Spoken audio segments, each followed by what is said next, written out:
Pour les entreprises, pour rendre leurs activités logistiques plus durables, il y a la possibilité de travailler justement avec des prestataires qui ont à cœur ces questions environnementales.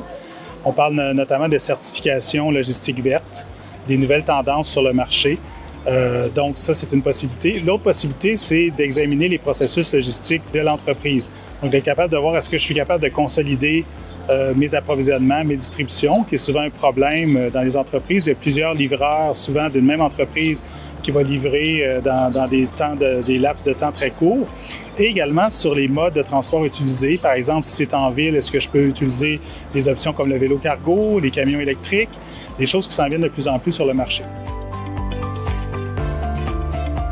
Je pense qu'une des actions simples, c'est vraiment justement les données. Donc, elle doit mettre en place un outil pour capter ces données-là, pouvoir aussi partager ces données avec d'autres joueurs de l'industrie pour voir comment eux performent en tant que tels et aussi mettre en place des outils justement pour amener des indicateurs de performance pour se comparer et aussi améliorer leur performance. Donc, les données, cette captation, vraiment l'utilisation de ces données-là, je crois que c'est l'action un peu plus simple qui peut être mise en place. L'amélioration éco-énergétique des flottes, surtout dans l'industrie du poids lourd, peuvent apporter des gains substantiels auprès d'une entreprise, que ce soit au niveau des bénéfices financiers, comme par exemple des gains au niveau de la réduction des dépenses en carburant, qui est probablement la dépense la plus élevée opérationnellement dans une entreprise. On parle de 40 à 50 000 $ par année par véhicule. Donc, chaque gain de 1, 2, 3, 4, 5 % peuvent avoir des bénéfices substantiels sur l'échelle d'une flotte d'envergure, mais également sur le côté éco-énergétique, bien entendu. L'impact au niveau des GES est substantiel et les bénéfices et la réduction tout autant quand on parle qu'un véhicule et qu'une flotte dans l'industrie du transport peuvent apporter plusieurs milliers de tonnes de GES par année. Oui, il y a vraiment un large éventail de mesures qu'une entreprise peut mettre en place pour favoriser les modes durables. Ça peut aller de la mise en place d'une politique de télétravail, d'un programme de covoiturage, l'ajout d'incitatifs financiers, l'installation d'équipements pour le transport actif. Nous, l'approche qu'on privilégie, c'est vraiment de poser un diagnostic propre au contexte de l'entreprise qui va nous permettre de cibler vraiment les meilleures mesures à mettre en place dans le cadre de ce qu'on appelle un plan de gestion des déplacements.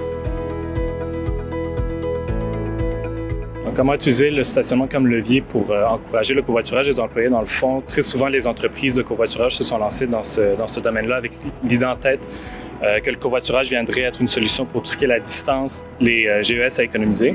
Autant que ce sont de belles valeurs, ce qui motive vraiment, ce qui unit tous les conducteurs, dans le fond, c'est un désir réel d'avoir une place de stationnement facile et accessible.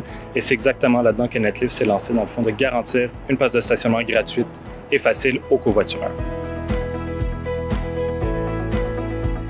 Ce qui est intéressant pour une entreprise, c'est de pouvoir donner la chance à ses employés de pouvoir avoir un nouveau moyen de transport.